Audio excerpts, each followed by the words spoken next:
In this video, I'm just going to give you a brief demonstration of how this software, PostTrans XML API, will import a transaction into Sage 50.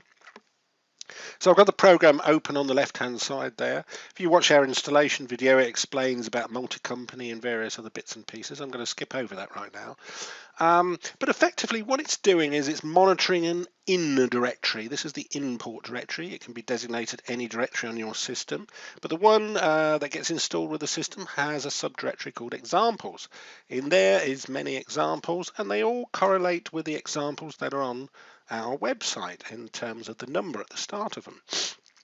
So let's just open one. I'm just going to open it in a text editor, and really, you shouldn't get too hung up about XML. If you understand HTML, it's very similar. The first line there can be omitted, although I think that's an XML standard. But the software will basically look for a series of tags. So for Sage 50 data, it expects it to be contained within a tag Sage 50 data.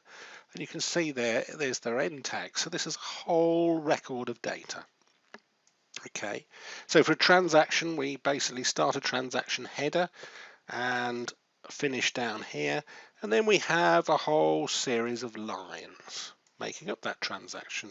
Now this transaction is, I believe, a sales invoice because it says TH.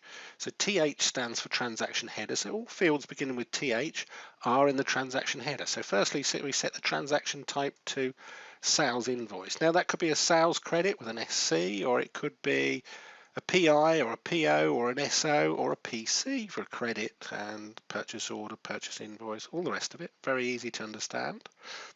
Then we're setting the account code, transaction date, and customer ref.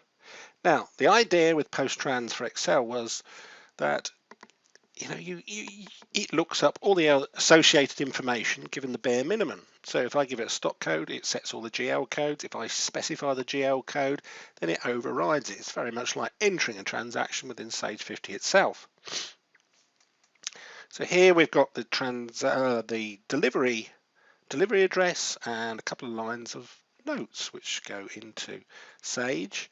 So the first line here is actually just a text line, so that'll appear as text, followed by a stock item, followed by an item which is actually for hours. You see the description there. We've actually overridden the nominal code. We've said it's quantity 7 and it's at £60 per hour.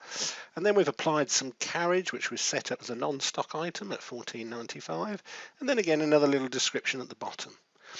So if you had an external system somewhere, maybe a website, all it would have to do is build this up using simple text, write it to file, either pop it in that directory, or it could be what they call SFTP, which is Secure File Protocol System, so the software can suck it out of a website remotely, or indeed it will actually poll an IMAPI email account such as Gmail.